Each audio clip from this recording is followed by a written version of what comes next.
பயிற்சி துவங்கின உடனே வந்து ஒரு பெரிய கான்ட்ராவர்சி வந்திருக்கு. விஜய் அவர்கள் வந்து குத்துவிளக்கு ஏற்றுறாரு, அதில் 5 திரிகள் இருக்குது, 5 திரிகள்லையும் வந்து அவரே ஏற்றிடுறாரு. அப்போ இது வந்து நார்சிஸ்டிக் பிஹேவியர் அப்படின்னு சொல்லி ஏடிஎம்கே ஐடி விங் சொல்லுது. ஏன்னா இது கூட தெரியாத ஒரு நடிகருக்கு ஒரு 5 திரிகளை வந்து எல்லாரும் வர விருந்தினர்களுக்கு சேர்த்தனை கொடுக்கணும். ஒரு ஜேசி பிரபாகருக்கு ஒரு சபாநாயகருக்காக கொடுக்கலாம். அதை கூட தான் இருக்கார், செங்கோட்டையன் இருக்கிறாரு. இன்றைக்கி வரைக்கும் சிவி சண்முகம் போய் சோபா கொடுத்தாருன்னு சொல்லி பேசிக்கிட்டு இருந்த வகையில் அவர் வந்து சிவி சண்முகத்தில் இருக்க 15 வன்னியர் எம்எல்ஏக்களும் வந்துடுறேன்னு சொன்னீங்களே, என்ன வரீங்களா அப்படி கேட்கும்போது அவருக்கு டெல்லி பிரதிநிதி சிறப்பு பிரதிநிதி தரேன்னு சொன்னாங்க. ஆனால் அவங்கெல்லாம் ரிசைன்மெண்ட் வந்தால் தரேன்னு சொன்னாங்க. இப்போ அது மாதிரியான ஒரு டிமாண்ட் வச்சுட்டார் அவர். ஆனால் இவர் அரசியல் தெரியாது சொல்கிறார் விஜய். ஆனால் குதிரை பேரம் பண்ண முடியுதுன்னு சொல்லி அடுத்தவருடைய தன்னுடைய வாரிசையே கொண்டு வர முடியும்னு அந்தளவுக்கு ஒரு செல்வாக்காக செயல்பட முடியுதுன்னு சொன்னால் இதில் வந்து எடப்பாடி அவர்களுடைய திறமையை தான் பார்க்கணும். ஏன்னா அவர் அடுத்த இந்த உள்ளாட்சி தேர்தலில் வந்து உடனே எஸ்பி வேலுமணி போன்ற ஒரு வானலாவிய புகழ் இருக்கக்கூடிய அந்த இடத்துல கோயம்புத்தூரில் உடனே ஆள் மாற்ற முடியும். வேலுசாமி போட முடியுது. அவர் கூட்டத்திலேருந்து இவங்க ஆட்கள் வராட்ட கூட பரவாயில்லன்றாங்க. அப்போ ஒரு துணிச்சல் இருக்குல்லங்க, அந்த துணிச்சல் தான் வந்து அதிமுக வழிநடத்தணும்.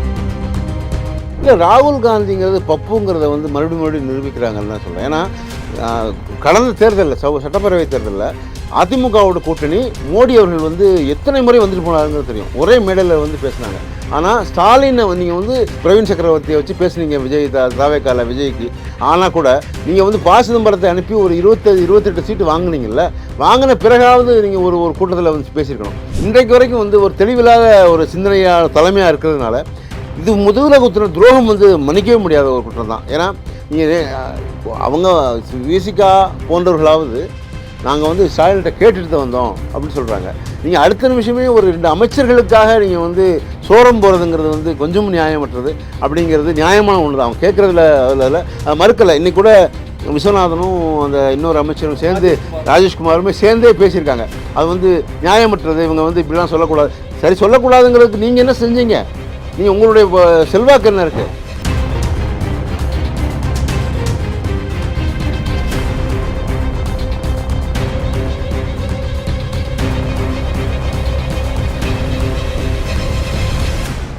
ரியல் ஒன் உறவுகளே, நடுநிலையோடு பொறுப்புடன் செய்திகளை வழங்கி பல லட்சக்கணக்கான மக்களின் நம்பிக்கையை பெற்ற நமது சேனல் வளர்ச்சிக்கு உங்கள் ஆதரவு தேவை. இந்த ஊடக பயணம் தொடர்ந்து வலுப்பெற திரையில் தெரியும் QR கோட் ஸ்கேன் செய்தோ அல்லது டிஸ்கிரிப்ஷனில் உள்ள வங்கி விவரங்கள் மூலம் உங்களால் முடிந்த அளவு சப்போர்ட் செய்யுங்கள். உங்கள் ஒவ்வொரு ஆதரவும் நமது குரலை இன்னும் பல லட்சம் பேரிடம் கொண்டு செல்ல உதவும். ரியல் ஒன் நண்பர்கள் உறவுகள் அனைவருக்கும் வணக்கம். இன்று நம்மோடு இருப்பவர் பத்திரிகையாளர் ராஜபாரதி அவர்கள். வணக்கம் சார். வணக்கம். இப்போ அண்ணாமலை அவர்களை பொறுத்த வரைக்கும் இயக்கம் ஆரம்பிச்சிருக்காங்க. சுமார் 18 லட்சம் பேர் வரைக்கும் அதில் மெம்பரா ஆன்லைன்ல ஆட் ஆகியிருக்காங்க. இதே நேரத்தில் வந்து பாத்தீங்கன்னா அண்ணாமலை அவர்கள் இப்போ இபிஎம்ல போயிருக்காங்க. வந்த உடனே அந்த அரசியல் படுத்துவதற்காக பயிற்சி அரவக்குறிச்சியில வரக்கூடிய ஜூன் 19 தேதியிலிருந்து 21 வரைக்கும் பயிற்சியை துவக்குவதாக செய்திகள் வெளியா இருக்கு. அண்ணாமலை அவர்களுடைய அரசியல் பயணம் எப்படி நீங்க பாக்குறீங்க? அண்ணாமலை வந்து அவருக்கு வந்து இப்போ ஆரம்பத்தில் இருந்த ஒரு நாள் 2 நாள்ல வந்து ஒரு புது பொண்டாட்டி வேலை ஒரு மோகம் வரும்ல, அப்படிதான் வந்துச்சு. அதுக்கடுத்து அந்த அந்த உள்ளக்கூடிய விண்ணப்பங்கள் வந்து உள்ள பதிவு பண்ணக்கூடிய உறுப்பினர்களுடைய எண்ணிக்கை குறைஞ்சிருச்சு. ஆனால் அண்ணாமலை மீதான ஒரு நெரேட்டிவ் வந்து செட் பண்ண முடியல இவங்களால. ஏன்னா அண்ணாமலை வந்து டிஎம்கே ஃபைல் சொன்னார், ஆனால் அதை வந்து எதையுமே ப்ரூவ் பண்ண முடியல. ரஃபேல் வாட்ச் பேசினார், அதுலேயும் சும்மா ஒரு பெட்டிக்கல் எழுதி கொடுத்த மாதிரி ஒரு பேப்பர் கொடுத்தாரு, அது இதான் ரசீதுன்னாரு. அப்போது அவர்கிட்ட வந்து அவருமே வந்து தெளிவான சிந்தனை இல்லை. இப்போ வந்து காலில் செருப்பு போட மாட்டேன்னாரு, ஆனால் போட்டார். அப்போ மாற்றி பேசுகிறாரு. ஆனால் அவர் பின்னாடி போகிறது வந்து கொஞ்சம் பிஜேபி வந்து கொஞ்சம் உடைக்க முடியுமே தவிர முழுமையான ஒரு அரசியல் பண்ணிட முடியுமா அப்படின்னு யோசிக்க முடியாது. ஏன்னா அவருக்கு வந்து அந்த சிந்தனை வந்து, ஏன்னா அகிலா அவங்க ஒய்ஃபோட அந்த அவங்களுடைய இப்போ இருக்க சொத்து மதிப்பு மட்டும் இல்லாமல் பாஷ்யம் கன்ஸ்ட்ரக்ஷன்லேருந்து நிறைய நீங்கள் எவ்வளோ சொத்துக்கு நீங்கள் சம்பாரிச்சிங்க எங்களுடைய பின்புலமெல்லாம் இருக்கிறதுல. அப்போ இவரே லஞ்ச ஊழலுக்கு பின்னணியில் இவர் இருக்கும்போது இவரை எப்படி நம்பி ஒரு ஆதார புருஷனாக ஒரு எல்லாருக்கும் நம்பக்கூடிய ஒரு மனிதராக பார்ப்பாங்கன்னு தெரியல. அதுக்கான வாய்ப்பு இல்லைன்னு தான் நினைக்கிறேன். இப்போ முரசொலியில வந்து பாத்தீங்கன்னா தொடர்ச்சியாக ராகுல் காந்தி குறித்த விமர்சனங்கள், கடுமையான விமர்சனங்கள் வந்துட்டு இருக்கு. அதாவது திமுக கூட்டணியில காங்கிரஸ் தொடர்ந்தப்ப கூட திமுகவுக்கு எதிரான சதி வேலைகள்ல காங்கிரஸ் ஈடுபட்டது ராகுல் காந்தி அவர்களுடைய ஆசீர்வாதத்தோடு தான் ஈடுபட்டது அப்படின்னு கூட நேற்று செய்திகள்ல வெளியிடப்பட்டிருக்கு. இதை எப்படி பாக்குறீங்க? இல்லை, ராகுல் காந்திங்கிறது பப்புங்கிறத வந்து மறுபடியும் நிரூபிக்கிறாங்கன்னு தான் சொல்கிறேன். ஏன்னா கடந்த தேர்தலில் சட்டப்பேரவை தேர்தலில் அதிமுகவோட கூட்டணி மோடி அவர்கள் வந்து எத்தனை முறை வந்துட்டு போனாருங்கிறது தெரியும். ஒரே மேடையில் வந்து பேசினாங்க. ஆனால் ஸ்டாலினை நீங்கள் வந்து பிரவீன் சக்கரவர்த்தியை வச்சு பேசுனீங்க விஜய் தாவேக்கால விஜய்க்கு. ஆனால் கூட நீங்கள் வந்து ப. சிதம்பரத்தை அனுப்பி ஒரு 28 சீட்டு வாங்கினீங்கல்ல, வாங்கின பிறகாவது நீங்கள் ஒரு கூட்டத்தில் வந்து பேசியிருக்கணும். அது வந்து கர்ட்டசின்னு ஒன்று இருக்குல்ல, அந்த கர்ட்டசி உங்களுக்கு தெரியல. இன்னொன்று அதனாலேயே வந்து ராகுல் காந்தியை வந்து இவங்க வந்து விமர்சிக்கிறாங்கன்னா, நீங்கள் வந்து அப்போது உங்கள் சொல்லை கேட்கக்கூட முடியாத உங்களுடைய தலைமையை, அதாவது பிரவீன் சக்கரவர்த்தி எம்பி ஆகிறதுக்காக மட்டும்தான் நீங்கள் வந்து இந்த இவ்வளோ வேலைகளை பண்ணீங்களா அப்படின்னு ஒன்று இருக்குது. அதை தாண்டி அவர் வந்து இதுவரைக்கும் தனியாக செயல்பட முடியல. இன்றைக்கி சோனியா காந்தி அவர்களையோ இல்லை பிரியங்கா காந்தி அவர்களையோ சொன்னால் கேட்க முடியும். சோனியா காந்தி பின்னாடி ஒரு பெரிய அளவுக்கு பாரம்பரியம் இருந்துச்சு, அவங்க சொன்னதை கேட்டாங்க. ஏற்கனவே இதுக்கு முன்னாடி சீதாராம் கேசரி இருந்தபோது அவரை வந்து தலைவராக இருக்கும்போது அவரை டக்குன்னு வெளியேற்றிட்டு சோனியா காந்தி கொண்டு வர முடிஞ்சிச்சு தனக்கு தேவை மாதிரி. ஆனால் இன்றைக்கி இவர் பேச்சை கேட்குறதுக்கு அங்கே உள்ள ஆள் இல்லை. ஏன்னா இவரை எதிர்த்தே செயல்படுறதுக்கு வந்து நிறைய பண்ணுறாங்க. சதீஷன் கேரளா முதலமைச்சர் கூட நிறைய கேசி வேணுகோபாலா சதீஷனாலும் பெரிய பிரச்சனை போயிட்டு இருந்துச்சு. அப்போ இவருடைய ஆளுமை வந்து பெரிய அளவில் எடுபடலை. ஏன்னா இன்னொன்று இவர்னாலே காங்கிரஸ் அழிஞ்சு போயிடுச்சுன்னு சொல்லுவேன். ஏன்னா பிஜேபியினுடைய ஒரு காவி இது போடுறோன்னு சொன்னால் இந்தியா முழுக்க கிட்டத்தட்ட 21 மாநிலங்களுக்கு மேலே அவங்க தான் ஆட்சியில் இருக்காங்க. ஒரு 4 இடத்துல, ஒரு 4-5 இடத்துல தான் இவங்க இருக்காங்களே தவிர, இமாச்சலில், கேரளாவில் இது மாதிரி ஒரு 2-3 தான், மிச்சம்லாம் மாநில கட்சிகள் தான் இருக்குது. அப்போது நீங்கள் எப்படி இருந்த கட்சி அப்படி சுருக்கினதுக்கு காரணம் ராகுலுடைய அறியாமைன்னு தான் சொல்லணும். அவர் இல்லை, அதே நேரத்தில் வந்து காங்கிரஸ் கட்சி திமுக கூட்டணியில் இருக்கும்போது எந்த விதமான விமர்சனங்களும் முன்வைக்கப்படலை. ஆனால் வந்து பார்த்தீங்கன்னா இப்போ வந்து ராகுல் காந்தி மூலமாகத்தான் காங்கிரஸ் கட்சி இது போன்ற சதிகளில் ஈடுபட்டது அப்படின்னா எப்படி புரிந்து கொள்ளுது? இல்லை, அவருக்கு தமிழ் தெரியாது, அதனால இவங்க துரோகிகள் வந்து இப்படி தான் பேசுவாங்க. ஏன்னா அவரை என்ன வேணால் சொன்னாலும் கேட்பார். ஏன்னா அவருக்கு வந்து ஒரு முழுமையான இன்னும் வயசுக்கே வரலன்னு தான் சொல்லணும். வயசு வேணால் 50 கலந்துருக்கலாம் அவருக்கு. ஆனால் ஸ்மிருதி இராணிக்கு ஃப்ளையிங் கிஸ் கொடுத்தாரு, மோடியை கட்டி பிடிச்சிட்டு பின்னாடி கை காட்டினவர் தான் அவர். திடீர்னு ஆளே காணாமல் போயிட்டார். நான் எங்கே இருக்காருன்னு தெரியலன்றாங்க. கேசி வேணுகோபாலே சொல்கிறார். அப்போ அந்த காலகட்டத்தில் இன்றைக்கு வரைக்கும் வந்து ஒரு தெளிவில்லாத ஒரு சிந்தனையாக தலைமையாக இருக்கிறதுனால இது முதுகில் குத்துற துரோகம் வந்து மன்னிக்கவே முடியாத ஒரு குற்றம் தான். ஏன்னா நீங்கள் அவங்க விசிகா போன்றவர்களாவது நாங்கள் வந்து ஸ்டாலின்கிட்ட கேட்டுட்டு தான் வந்தோம் அப்படின்னு சொல்கிறாங்க. நீங்கள் அடுத்த நிமிஷமே ஒரு 2 அமைச்சர்களுக்காக நீங்கள் வந்து சோரம் போகிறதுங்கிறது வந்து கொஞ்சம் நியாயமற்றது. அப்படிங்கிறது நியாயமான ஒன்று தான். அவங்க கேட்குறதுல அதில் அதை மறுக்கலை. இன்றைக்கி கூட விஸ்வநாதனும் அந்த இன்னொரு அமைச்சரும் சேர்ந்து, ராஜேஷ்குமாருமே சேர்ந்தே பேசியிருக்காங்க. அது வந்து நியாயமற்றது, இவங்க வந்து இப்படிலாம் சொல்லக்கூடாது. சரி, சொல்லக்கூடாதுங்கிறதுக்கு நீங்கள் என்ன செஞ்சீங்க? நீங்கள் உங்களுடைய செல்வாக்கு என்ன இருக்குது? உங்களுடைய தனிப்பட்ட செல்வாக்கு எங்கேயாவது இருக்கா, ஏதாவது இருக்கா அப்படிங்கிறதா. அன்றைக்கி எடப்பாடி அவர்களை வந்து நம்ம தவறாக சொல்கிறோம். அவர் அப்படி இல்லை, அவருக்கு பெரிய ஆளுமை இல்லை, செல்வாக்கு இல்லைன்னு சொல்கிறோம். ஆனால் இன்றைக்கு வந்து 25 பேரில் 21 பேரை வந்து திரும்பி கொண்டு வந்திருக்காரு அவர் இடத்துக்கு. அவர் 11 தோல்விகளை கண்டிருந்தால் கூட அவர் கையில் தான் இன்றைக்கி வரைக்கும் அதிமுக இருக்குது. அதில் எந்த மாற்று கருத்துமே இல்லை. அவருடைய பையனை மிதுனை கொண்டு வர்றதுக்கு கூட அவரை வச்சு பேச முடியுது. இவரை முனுசாமியை வச்சு பேச முடியுது கூட்டத்தில். அப்போது ஒரு முன்னெடுக்க முடியுதுன்னா அப்போ இந்த அளவுக்கு ஒரு கட்ஸ் இருக்குது அவருக்கு. அதை தைரியமாக செய்ய முடியுது.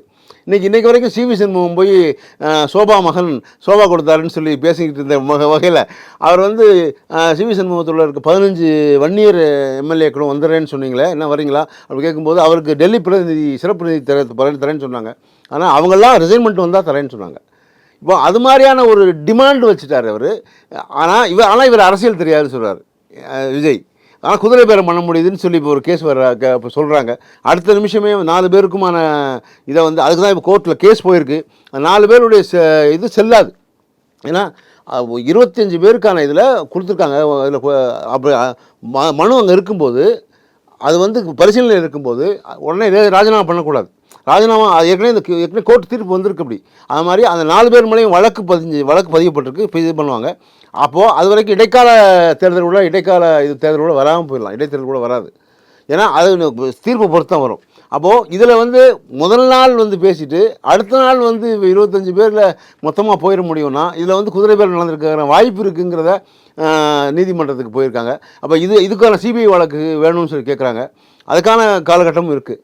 இல்ல அதே நேரத்தில் இப்ப எடப்பாடியார் வந்து கட்ஸா இருக்காரு அப்படின்னு சொல்லப்பட்டாலும் அதிமுக வந்து கரைந்து போய்கிட்டே தானே இருக்கு. ஆனா அதிமுகவில் வந்து முக்கியமான முன்னாள் அமைச்சர்கள், முன்னாள் சட்டமன்ற உறுப்பினர்கள் வெளியேறிக்கிட்டே இருக்காங்க. இல்லை, இது புதுசு இல்லை அதிமுகவுக்கு. ஏன்னா எம்ஜிஆர் இருக்கும்போதே வந்து எஸ்டி சோமசுந்தரம் வெளியே போனார், அப்புறம் திரும்பி வந்தாங்க. ஜெயலலிதா அம்மையார் இருக்கும்போது திருநாவுக்கரசு வெளியே போனார். ஏகப்பட்ட பேர் அது மாதிரி இது ஆளுமைகள் இருக்கும்போதே போனாங்க. அப்படி இருக்கும்போது வரைக்கும். ஆனால் இந்நேரம் காணாமல் இருக்கும். ஒரு எடப்பாடி அவர்களை வந்து மாற்றிருக்க முடியணும், மாற்றவே முடியல. 11 தோல்விகளுக்கு பிறகு கூட உங்களால் ஒன்றுமே பண்ண முடியலன்னா வேறு அவரை விட வேறு பெரிய செல்வாக்குடையவர்கள் யாருமே அங்கே இல்லை. அப்படி தான் அர்த்தம். அது அதிமுகவில் எடப்பாடியை தாண்டிய ஒரு பெரிய செல்வாக்குடையவர்கள் யாருமே இல்லை. அப்போது அவரால் கோல வச்சு முடிக்கிறது அப்படிங்கிறது தான் பெரிய ஆச்சரியமான ஒரு விஷயம். ஏன்னா போகிறவர்கள் போட்டு ஓபிஎஸ் போனார், போய் ஒன்றும் ஆகலை, நடக்கலை. அப்போ சசிகலா அம்மையார் அவரே தூக்கி வெளியே போட்டார், வர முடியாதுன்றார். டிடிவியை முடியாதுன்னு சொன்னார். அப்போது இத்தனை பூரா சொல்ல முடியும்னா அதை தாண்டி அவர் காணாமல் போயிருக்கணும்ல. ஆனால் அடுத்தவருடைய தன்னுடைய வாரிசையே கொண்டு வர முடியும்னு அந்தளவுக்கு ஒரு செல்வாக்காக செயல்பட முடியுதுன்னு சொன்னால் இதில் வந்து எடப்பாடி அவர்களுடைய திறமையை தான் பார்க்கணும். ஏன்னா அவர் அடுத்த இந்த உள்ளாட்சி தேர்தலில் வந்து உடனே எஸ்பி வேலுமணி போன்ற ஒரு வானளாவிய புகழ் இருக்கக்கூடிய அந்த இடத்துல கோயம்புத்தூரில் உடனே ஆள் மாற்ற முடியும். வேலுசாமி போட முடியுது. அவர் கூட்டத்திலேருந்து இவங்க ஆட்கள் வராட்ட கூட பரவாயில்லன்றாங்க. அப்போது ஒரு துணிச்சல் இருக்குல்லங்க, அந்த துணிச்சல் தான் வந்து அதிமுக வழிநடத்தும். ஜெயலலிதா அம்மையார் சொன்ன மாதிரி 100 ஆண்டுகளுக்கும் அதிமுக இருக்கும்னா இருக்கும். இப்போ நீங்க சொன்னதை வச்சு பார்க்கும்போது இப்போ வந்து பாத்தீங்கன்னா எஸ்பி வேலுமணி, தங்கமணி போன்றவர்களும் திமுக பக்கம் போக போறாங்க, அதுக்கான பேச்சுக்கள் நடந்து கொண்டிருப்பதாக ஒரு சில ஊடகங்கள்ல செய்திகள் வெளியாகிட்டு இருக்கு. அப்ப கொங்கு மண்டலத்தில் ஏற்கனவே 2026 தேர்தலில் அதிமுக பின்னடைவை கண்டிருக்கிறது. இப்போ கொங்கு மண்டலத்துடைய முகமாக பார்க்கக்கூடிய எஸ்பி வேலுமணி போன்றவர்கள் வெளியேறாங்க அப்படின்னா எப்படி? இல்லை, அது சொல்லப்பட்டுக்கிட்டே இருக்கு. என்னன்னா இப்போ விஜயபாஸ்கர் வந்து போயிடாருன்னு சொன்னாங்க. ஆனால் அவர் வந்து எம்ஆர் விஜயபாஸ்கரும் போகிறாங்க. ஆனால் அவங்க இப்போ கொடுக்குறாங்க, நாங்கள் போகலை, அப்படிலாம் இல்லை, அதுக்கான வாய்ப்பு இல்லைன்றாங்க. ஏன்னா அரசியலில் வந்து இன்னைக்கு காலைல ஒரு பேச்சு, மதியானம் ஒரு பேச்சாக இருக்கலாம். ஆனால் எஸ்பி வேலுமணி போனால் கூட வேறு இடத்துல அந்த இடத்துல வேறு ஒரு ஆள் வரத்தான் முடியும். ஏன்னா செங்கோட்டையன் பிரச்சனையில் கூட செங்கோட்டையன் இருக்கும்போது எடப்பாடியை கொண்டு வந்தது வந்து இதுக்கு முன்னாடி இருந்த ஒரு மாவட்ட செயலாளர், மிகப்பெரிய அவர் வன்னியரை சேர்ந்தவர். அதை தாண்டி ஒருத்தரை வந்து வெளியே கொண்டு வந்தாங்க. அப்போது ஒரு இடத்துல ஒரு இல்லைன்னா கோசிமணி இல்லைன்னா சேலத்தில் இல்லைன்னா வேற ஆள் வர மாட்டாங்களா? அது அந்த நேரத்துக்கு ஒரு சின்ன ஒரு தளங்கள் இருக்கலாமே தவிர அதை தாண்டி வந்துட முடியும் தான் நினைக்கிறேன். ஏன்னா எஸ்பி வேலுமணிக்கு அவ்வளோ பெரிய செல்வாக்கு இருக்க மாதிரி இவர் நினைக்கல, எடப்பாடி அவர்கள் நினைக்கல. அதனால தான் அவருக்கு மாற்று ஒன்று உடனே ஏற்பாடு பண்ண முடியுது. இல்லைன்னா இவர் வந்து அவர்கிட்ட கெஞ்சி கேட்டிருக்கலாம், சரி இருங்க திரும்பி வந்துட்டாங்கல்ல, மறுபடியும் அவங்களுக்கு கொடுக்கலாம்ல, ஏன் கொடுக்க முடியாது. ஏன்னா நீ உங்களை விட நான் வந்து சிறப்பாக செயல்படுத்த முடியும் நம்புறார். இப்போ வந்து சட்டமன்ற உறுப்பினர்களுக்கு புதிதாக தேர்வு செய்து மக்களால் தேர்வு செய்து வந்திருக்கக்கூடிய சட்டமன்ற உறுப்பினர்களுக்கு பயிற்சி இன்றைக்கு துவங்கி இருக்கிறது. இன்றும் நாளையும் பயிற்சி நடைபெறுகிறது. இதை எப்படி பார்க்குறீங்க? அது கரெக்டு தான். ஆனால் பயிற்சி துவங்கின உடனே வந்து ஒரு பெரிய கான்ட்ராவர்சி வந்திருக்கு. விஜய் அவர்கள் வந்து குத்துவிளக்கு ஏற்றுறாரு, அதில் 5 திரிகள் இருக்குது. 5 திரிகள்லையும் வந்து அவரே ஏற்றிடுறாரு. அப்போ இது வந்து நார்சிஸ்டிக் பிஹேவியர் அப்படின்னு சொல்லி ஏடிஎம்கே ஐடி விங் சொல்லுது. ஏன்னா இது கூட தெரியாத ஒரு நடிகருக்கு ஒரு 5 திரிகளை வந்து எல்லாரும் வர விருந்தினர்களுக்கு சேர்த்தனை கொடுக்கணும். ஒரு ஜேசி பிரபாகருக்கு ஒரு சபாநாயகருக்காக கொடுக்கலாம். அதை கூட தான் இருக்கார், செங்கோட்டையன் இருக்கிறாரு. அப்போது நீங்கள் வந்து உங்கள் ஆட்களுக்கு தான், உங்கள் எம்எல்ஏக்களுக்கு தான் கொடுக்க போகிறீங்க, சட்ட பயிற்சி கொடுக்க போகிறீங்க. அப்போ அதில் கூட ஒரு ஏன்னா ரத்தன் சொல்லியிருக்கலாம், ஒரு வேளை அவர் ஜோசியர், அதனால் இருக்கலாம். ஏன்னா மொத்தமாக ஏற்றினா தான் உங்களுக்கு வந்து பெருமை கிடைக்கும்னு நினச்சிருக்கலாம். இது மாதிரி ஏதோ அவர் எதையும் ஒரு நம்பி இருக்கலாம். ஆனால் அதை ஒத்துக்கிறாங்க. இப்போது அதாவது பயிற்சி கொடுத்தா தான் இவங்களால கொஞ்சமாவது சட்டப்பேரவையில் வந்து செயலாற்ற முடியுங்கிறதுக்கு அவங்களுக்கே தெரியுது. அதனால தான் இந்த பயிற்சியாக இருக்க முடியும். ஏன்னா எதிர்கட்சி தலைவரை வந்து உதயநிதி எதிர்கொள்வதற்கு இவரே தயாரான மாதிரி தெரில. ஏன்னா ஆல்ரெடி யோசிச்சுட்டு இருக்காரு, பின்னாடி ஒரு பேக்ரவுண்ட் மியூசிக்கோட அப்படி இருந்தால் தான் திரும்பி பதில் சொல்ல முடியுமா அப்படிங்கிறதும் கூட. ஏன்னா ஸ்கிரிப்ட் ரைட்டர் வேறு கூட இருப்பாரான்னு தெரியும், வைக்க முடியாது சட்டப்பேரவைக்குள்ளே. ஏன்னா அதையும் தாண்டி தான் இப்போ போகும்போதெல்லாம் அந்த டக்காரெல்லாம் கூட்டு போனார் டெல்லிக்கு போயிருக்கும்போது. இதெல்லாம் செய்யக்கூடியவர் தான். சட்டப்பேரவைக்கு தலைமைச் செயலகத்துக்குள்ளேயே ஒரு ரீல்ஸ் எல்லாம் போட்டவங்கலாம் இப்போ தான் ஃபஸ்ட் டைம் பார்க்குறோம். அது மாதிரி சிங்கப்பெண் இதில் வந்து ஆலப்பழம் நம்மளேங்கிற ஒரு பேண்ட் வாத்தியம்லாம் பார்த்தோம். ஏன்னா அதெல்லாம் வந்து தமிழ்தாய் வாழ்த்தை தாண்டிய ஒரு விஷயம். அதெல்லாம் அதாவது புரோட்டோகாலை தாண்டிய ஒரு விஷயத்தை பண்ணியிருக்காரு. அறிவில்லாத தன்மையா இல்லை வந்து சிறப்பான செயல்பாடான்னு தெரியல. அது வந்து அதாவது எதுவுமே தெரியாதுன்னு சொல்கிறவர் வந்து எதையுமே சரியாக செய்கிறது வந்து எப்படின்னு ஒன்று இருக்குல்ல. தெரியாதுன்னு சொல்கிறது தெரியாத மாதிரியே இருக்கணும். ஆனால் அப்படி இருக்கல. ஏன்னா நிறைய இடங்களில் வந்து நீங்கள் வேறு மாதிரியாக யோசிக்கிறீங்க, இப்படி தான் நினைக்கிறீங்க, இப்படி தான் அங்கே ஒரு நெரேட்டிவ் செட் பண்ணுறீங்க. உங்களுக்காக எடப்பாடி அவர்களை பார்க்க முடியாமல் சிவி சண்முகத்தை போய் பார்க்க முடியுது, உங்களுக்கு வைகோவை பார்க்க முடியுது. அப்போ அவங்க வந்து நாங்கள் தீப்பெட்டி சின்னத்தில் நின்னா கூட நாங்கள் கூட போய் வந்துடுவோம், இல்லைனா வர இந்த உதயசூரில் நிற்கிறான்னா ஒடையாந்துருவோங்கிற மாதிரி.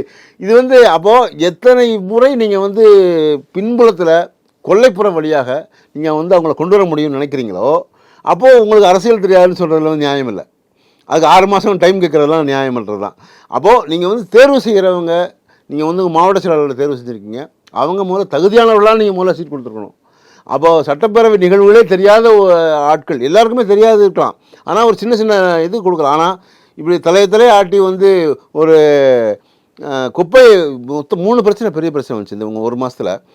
பாலியல் விவகாரம், குடிநீர், குப்பையை பற்றி கேட்டால் அவங்க வந்து அவர் மினிஸ்டர் சொல்கிறாரு, கல்குவாரிகளில் போய் கொட்டுங்க, நிலத்தடி நீர் மட்டம் பாதிச்சிடாதா? நீங்கள் அங்கே போய் இவ்வளோ இது கூட மேல்தட்டில் இருக்கும்போதே அப்படியான சூழல் இருக்கும்போது அங்கே போய் தண்ணிங்கன்னா ஒரு 5 ஏக்கர் 10 ஏக்கருக்கு மேலே அந்த சரௌண்டிங்கே பாதிக்கப்படாதா?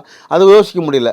அப்போது நீங்கள் வந்து குடிநீர் பிரச்சனை இருக்குது, அப்போது மின்வெட்டு பிரச்சனை இருக்குது. இது மாதிரி இதெல்லாம் நீங்கள் தாண்டி தான் நீங்கள் செயல்படணும். நீங்கள் வந்து அப்போ எதுவுமே செய்ய முடியாத ஒரு கையாலாகாத முதல்வராக கொண்டு போகிறாங்க அப்படிங்கிறதான் இப்போ அடுத்த கட்டத்துக்கு நகர்வதற்கான சூழலுமே அப்படி தான் இருக்குது. பல்வேறு முக்கியமான தகவல்கள், செய்திகளை நம்முடைய உறவுகளுடன் பகிர்ந்து கொண்டதற்கு நன்றி சார். நன்றி, வணக்கம்.